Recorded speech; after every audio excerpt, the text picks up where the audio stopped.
Hello, everyone. I'm Kevin Gosztola, and welcome to this week's episode of The Movie Fan. For those of you who are tuning in, I welcome you to this show where I unwind at the end of the week, talk about some movies and a story of the week that is making big news in the world of cinema. And as is the case for the last several months, it's the strike. It's the Writers Guild and SAG-AFTRA, the Actors Guild, and the television actors that have been fighting for a fair contract, and we'll get to that at the end. But I'll also have some other stories lined up, or other movies I want to talk about, movies in particular that I want to start off the show with. But first, if you are new to this, please take a moment to subscribe to the channel. Take a moment to maybe become a member. If you miss the live broadcasts, they archive. They're available to all members, every broadcast that I do. There's also a channel that combines political or news programming with programming that I think is more enjoyable, and at least doesn't make you as angry, and it gives you a chance to blow off some steam with me. And that is this discussion of movies that I like to do on a weekly basis. So just hit subscribe so you can know when I'm going live. And also, if you want to support this independent journalism or the work that I do, become a member of the channel. And last weekend I was in Washington, D.C. I was also in Baltimore, and I was out in the area to promote my book on Julian Assange called Guilty of Journalism. And while I was there, I had a chance to do some movie tourism. So I went to the Exorcist steps. Seemed like a really good time to go. I was in the mood. I've been reveling in the work and legacy of William Friedkin, who, rest in peace, he left this world a little more than a week ago. And as I was rewatching his films, I recognized that the Exorcist steps are in Georgetown. And so before I took off for my book event in Baltimore, I headed over to Georgetown to see these steps. And it's got a plaque, it's a monument in DC. When I arrived, there were already tourists like myself who were there to take their own photos. I didn't recreate the scene because the priest hurts himself fatally. It would be really bad for my body to try and do what happens in the steps scene from The Exorcist. But as you can see, I put up images from the movie, Jason Miller being thrown out of the window and then falling down the steps. So you can see this iconic location. And then if you're at the top of the steps, you can see the house that's on Prospect.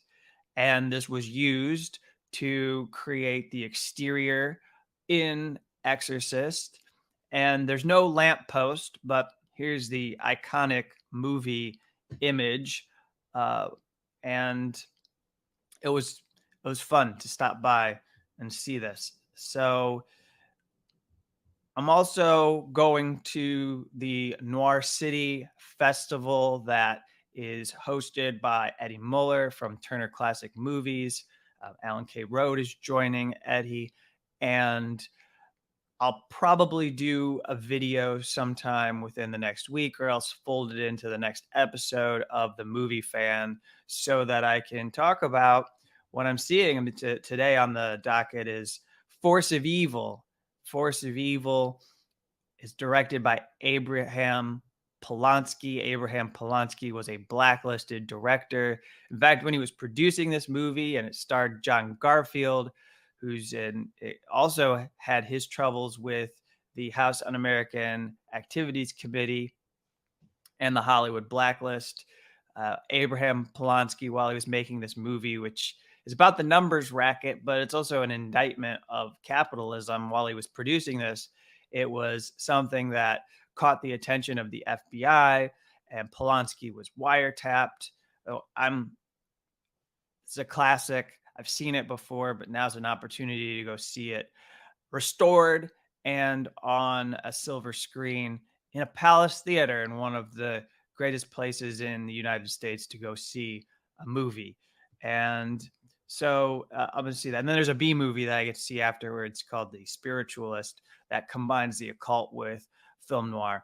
I'm looking forward to both of those. But today, the movie that I bring to you to discuss is called They Cloned Tyrone. This came out back in July. In July, this movie came out, and this movie is a first-time feature from Juel Taylor. He's a Black director, and this movie weaves in elements of blaxploitation and also a kind of caper.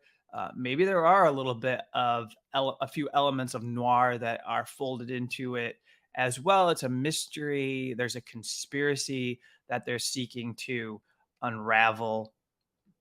Let's go through this. So you have John Boyega, who plays a hustler, a drug dealer, someone who is in this community called the Glen. And then there's, I believe her name's Tayona Paris, and they call her a pro in the trailer. That's just to be correct. I mean, she's playing the host. She's playing the sex worker. She's playing somebody who is pimped out, and she's on the streets. And these are archetypes that are filled out for a very particular reason, not to be obscene, but they're there to illustrate what Taylor is putting together in this production. And then you have Jamie Foxx, who plays a pimp, and the three of them stumble upon this conspiracy. And as they come to find out what is happening, and this is all in the trailer, so I don't consider it to really be a spoiler, but I'm not going to give away what happens. However, they're uncovering this grape drink that everyone in the community drinks. They're uncovering this perm cream that all these women and men are using. They are also, you see hallmarks of what these neighborhoods are like in real life. And so are those other elements as well. But you have the lottery ticket that his name's Fontaine. Boyega plays. His name is Fontaine. I believe his first name is Tyrone. He is who we come to learn is being cloned. They don't really hide that, but what we're seeking to unravel is why there is this cloning happening. And so the lottery ticket, and then the chicken restaurant, the restaurant that's, like a Popeyes probably. And they're there eating this fried chicken. And in the preview, you see everyone busting out laughing. And between these products is the idea that they're putting this Black community predominantly under some form of mind control.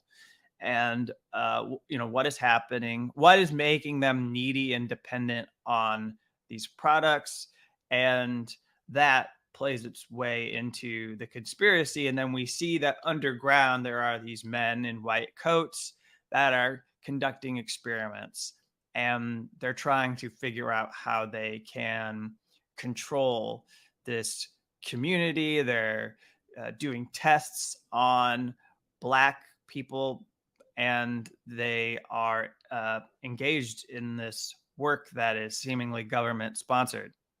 And so our three protagonists, they stumble on this conspiracy.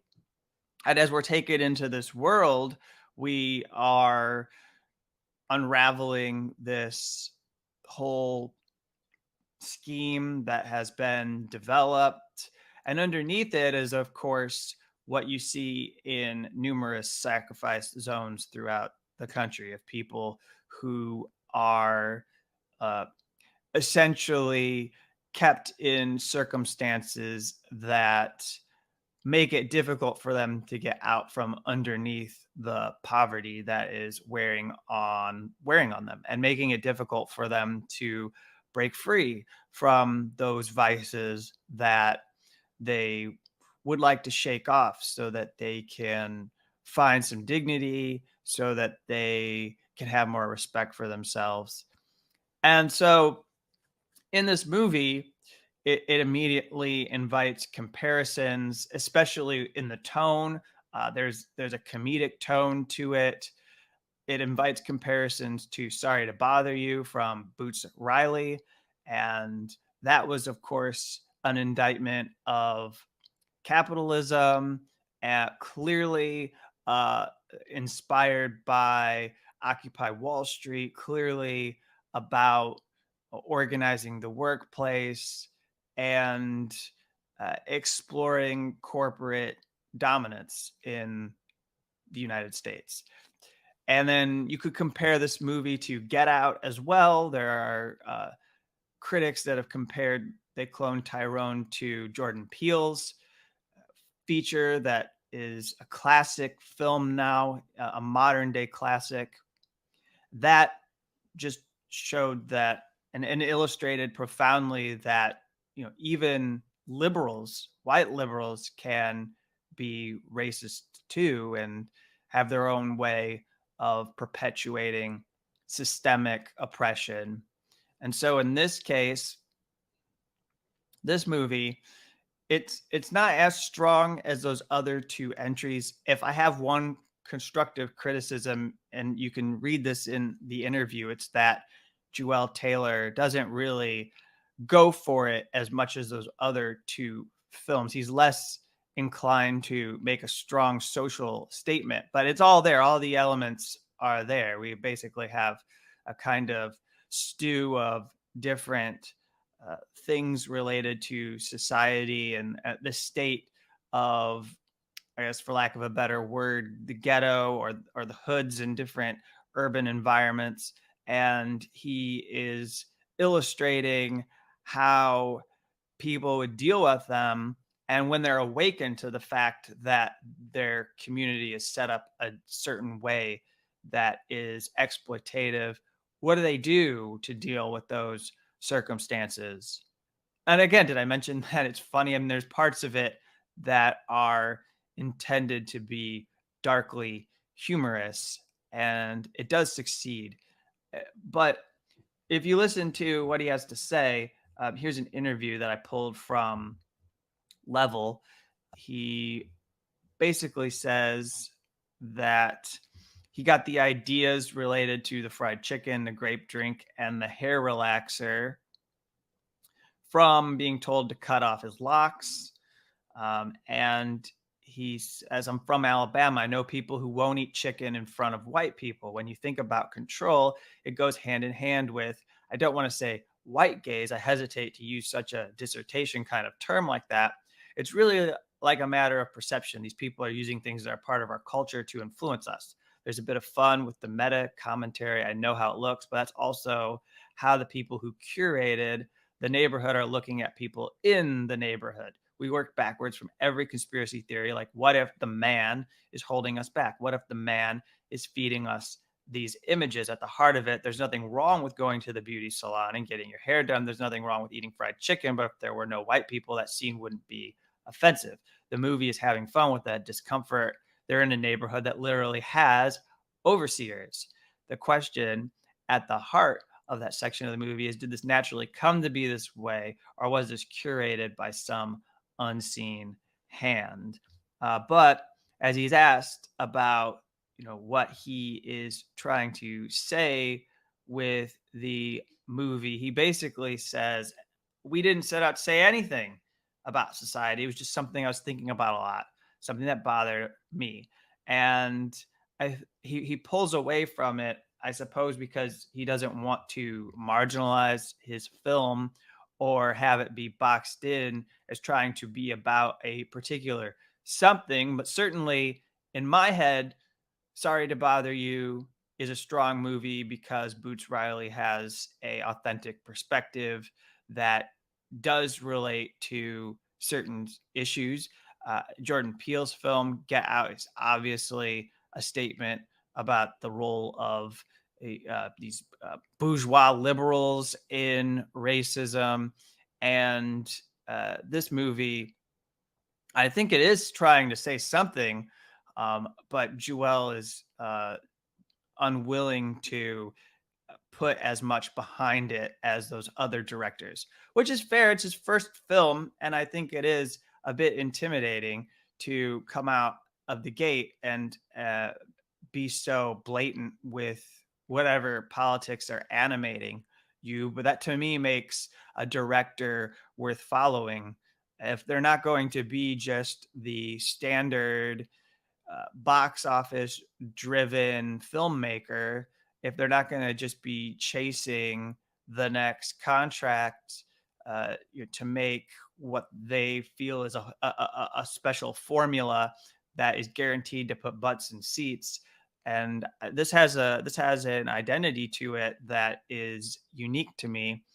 So overall, I enjoyed this movie, and I think that its concept and the way it takes a creative approach at bringing up what are interpersonal and interrelational issues in Black communities. It's something that's fresh, and so I recommend it if you get a chance to find it. It's a Netflix movie. It came out back in July.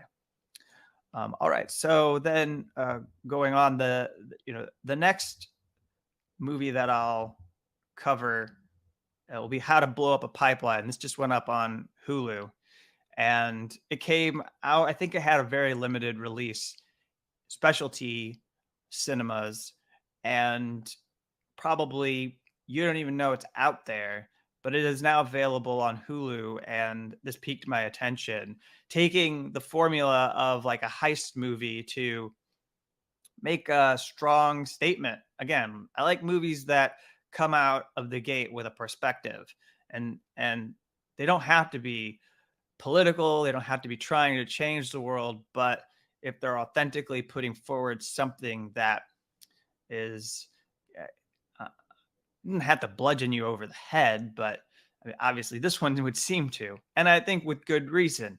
With the climate disasters that we have all around us, this is a movie that is of the moment, and you have environmental activists faced with that crucial moment of, well, what do we do? We've been doing what you're supposed to do or what you're told to do within the system to try and make changes.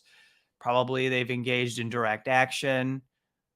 And now you see this movie, this provocative movie dealing with what pushes you over that point where you're going to take more dramatic action to protect your lands. And so let's see what this is. I haven't watched it yet, but I'll come to you with my review next week. The story for this week, the main thing I want to dive into now that we're done covering movies, is the writers strike and how the Alliance for Motion Pictures and Television Producers, or the studios, this AMPTP, you could say that, but let's just say the corporations that are refusing to bargain with the writers in good faith, and the same group that is supposed to bargain with the actors but have not since they first went on strike back in June. We now have this story coming out from the Hollywood Reporter and other outlets saying that the studios have hired a new crisis PR firm as the strikes go on. As talks with the Writers Guild of America stall, the Studio Trade Association has retained a DC based firm called the Levinson Group to pursue a fresh messaging strategy. A fresh messaging strategy. So, what is this signal? I think it very clearly suggests to me that they recognize that they are losing in the court of public opinion, which is the most important.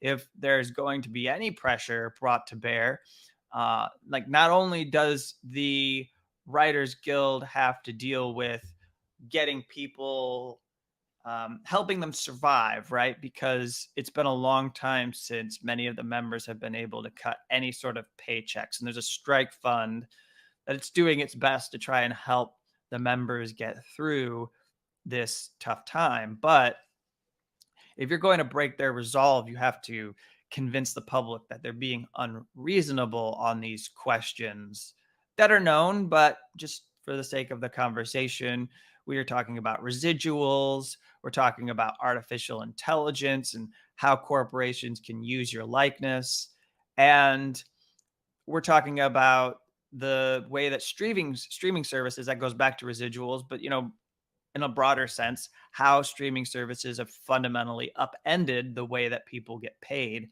in the business and transformed it. And so you have to convince the public that the demands of these writers are unreasonable, that they're out of touch, and that they don't have some connection to the working class. Certainly, you see in sectors of the conservative press and maybe some pockets of corporate media an effort to try and separate them from the interests of, let's say, truck drivers or people who are working in the auto industry or railroad workers, and perhaps they're in more financial have more financial security than those individuals. There's something to their job that is perhaps not as arduous of labor. However, uh, as has been shared and the myths have been exploded, people have come to learn that there are thousands upon thousands of writers that don't qualify for health insurance that are actually lucky to make 25 to 30K a year doing what they do. And if they don't have that script that has landed and made it become a big hit, they first off don't really have a shot at getting paid more. But also, even in that case, you've got examples like with the bear, where the money runs out very quickly. And the residuals that should be coming in when people discover your show and are watching it regularly, those are going back to the streaming services. So they hired this crisis firm, and it's got offices in London, New York, and DC. And the kind of people that are working at the Levinson Group are the people you might imagine, but they aren't just straight up out there to like whitewash the corporation. They're a little bit, so this is more like in the realm of a like, Get Out, to go back to my reference, where these people don't on the surface look like they would be against you, but beneath their exterior, there is something going on that has to be challenged. And so, the strategic communications firm that claims to have global reach is compiled of people from corporate news. It's compiled of people from CBS, CNBC, CNN. You got people from government positions like the FDA, the Export Import Bank, and there's Wall Street Journal. There's people from the Department of Justice and the United States Senate. And by and large, these are mostly like public relations consultants or public people who were spokespersons for offices. One of them is Abby McDonough, who worked for Heidi Heitkamp, and she's a corporate Democrat who's no longer in office. And then, look at the people who come from these different corporate news outlets.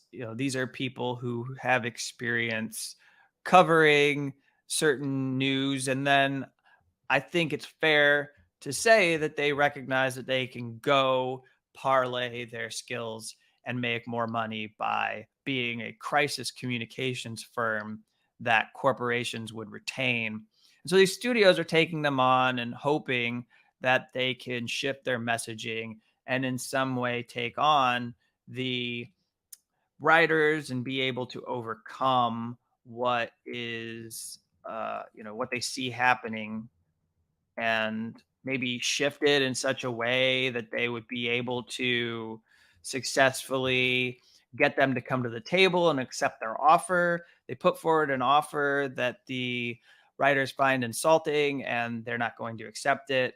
And so now apparently the studios don't want to compromise any more on their position, and they're bringing this in. As it says, the firm is led by Molly Levinson, a former political director at CNN and CBS. She's a turned strategic advisor for corporate clients with reputational and risk concerns. She's also known for her work on behalf of the restaurant Comet Ping Pong, countering Pizzagate, as well as the U.S. women's national soccer team in its campaign for pay equity. This is going to be in addition to the consultants they already retain, Chris Day, who's a communications head, and then Scott Rowe, who has done messaging for Warner Brothers. So this is one in which eventually they usually turn to people who have connections in the world of Democrats to try and marshal an end to this. It mentions that during the 2007-08 Writers Guild stoppage, the association brought on Chris Lehane and Mark Fabiani, the Democratic Party operatives, who had also previously done work for the Screen Actors Guild in 2002 during its impasse with the Association of Talent Agents. The studios aren't alone in enlisting new PR reinforcements for the current standoff. SAG-AFTRA has hired Precision Strategies, led by Stephanie Cutter, who served as a deputy campaign manager for Barack Obama's 2012 presidential run. But at least in that case, that corporate person, or the one that comes from an establishment group, is representing the actors in their efforts against the studios. So we'll see what this does. I think if anything, it just sends a signal to the writers about how serious the studios are in coming to their side. And if they're not willing to budge, then they're hoping that they can wage a war in the press that will get the writers to a table and get them to settle for something less than what would be a fair contract. So there are a couple other things now as we see this unfolding that affect the world of movies. We see that Dune is pushed to March 2024. That was supposed to be released in October. We're seeing releases that would probably have made top 10 lists. These companies are choosing to wait until next year so that they can have the actors publicized. But I also think that it's supposed to send a message to us that, as long as these writers are on strike, we can't have movies we want to go see in cinema and in the cinemas. And so we're supposed to get tired and sick of writers and actors holding rallies and marching and demonstrating and picketing, and our patience is supposed to wear thin just as much as the studios. And I just remind you that the health and the security of these companies, and whatever fear mongering may come from executives, that we don't have to let that affect us, because I think first off, it's always going to be inflated and fabricated to push and force an outcome from the writers. But I just am here to enjoy movies. I don't really care about the business side and what's working or not working. And if I chose to engage in that, I would probably offer, at least just starting with Disney, I would say that there are a couple things that they could have done far differently, that they've bungled the summer season.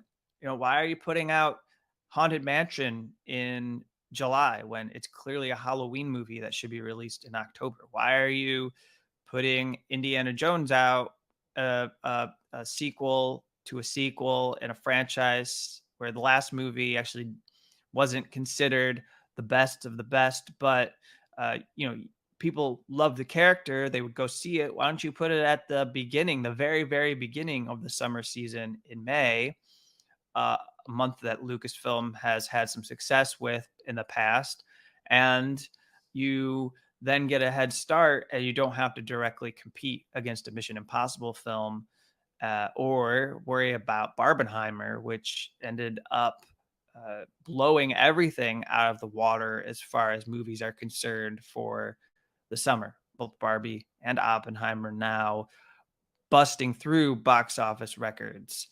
So I don't really spend my time preoccupied by whether these studios are going to be poorly or fatally impacted by this strike. It doesn't bother me because there will be movies, there will be independent filmmakers, and there'll be producers. And if the studios go through a phase where their decline is so marked that they that we see something that resembles the 1960s, well, then in the vacuum, there will be something that rises that provides the entertainment that we've come to expect. There's content that will be produced, whether these studios are the ones that provide it to us or not. And I think that's what these writers and actors are demonstrating through their union, is that they can control it. And why they should get the interim agreements correct and not infuriate indie producers is because I think it's a very strong way to put pressure on these studios to show that yes, we are willing to make movies. Yes, we would work for television programs, but we're not going to do it your way. We're going to do it our way because we're the talent and we control we're going to control the means of production, so to speak, to talk in a way that is radical. And these productions will set the terms for what we'll accept. And then that's when we'll allow for our actors, our writers to be brought on board, to be involved in these projects. And if the studios don't want to agree to those terms, then they just won't be leading these projects with this pool of talent. And so maybe they might break the strike. Maybe they might get fed up. Perhaps they could go to newer talent. Maybe they'll go to other people. But those people who come on board will know that they're involved in productions that are intended to break a strike. So they're in this dilemma. The thing that they sell that gives them their wealth right now, they can't do it. They can't produce it. And these writers and actors, I believe, have them where they want them. And eventually they should get most of their demands. I just think it's a question of how the studios want to drag this on as long as they can, and how they don't want to concede defeat. And so now they have a crisis communications firm, and perhaps that will be used to try and put a better face on this. But behind the scenes, we know that these are people who think that the writers and the actors are being petty, childish, and that they should have accepted a deal a long time ago, and that they don't understand the business. And there's a condescending attitude from these executives that take these $100 million plus packages, whether it's bonuses or just raising their salaries, and think that they have all the answers, when in fact it's the people who we come to enjoy, the actors and the writers, that make it worth going to see a movie. It's the directors and their vision that make it worth listening to conversations and interviews and getting to know the productions. And once you see a movie and you like it, and if you fall in love with it, you want to learn more about what was behind it. And then never in the process do I want to know about the business decisions. That is, unless we're talking about Barbie, because I really was interested in the business decision of Mattel to allow a movie to make Mattel look so ridiculous, and to effectively or lightly satirize what it has done through the promotion of this plastic doll and how it became a cultural icon. But that being said, most of the time, I don't really care who the CEO who greenlit the movie or is fronting the money or is involved in the company. I don't care what role they play. That doesn't interest me at all when it comes to these movies. So that's where the Writers Guild strike stands. And then as far as the actors, there's been no movement. They're just waiting for a first contact to discuss some kind of an offer. But with that, I conclude the show, and I thank you for watching and tuning into this. And I'll be back next week with some more conversation about movies. We'll talk about how to blow up a pipeline. We'll have whatever the big story is from that week to dive into. And if it's more from the writer's strike and the actor's strike, so be it, because solidarity to them for being out there and fighting and struggling for an environment that can foster creativity without being exploitative. So thank you, and you all have a good weekend.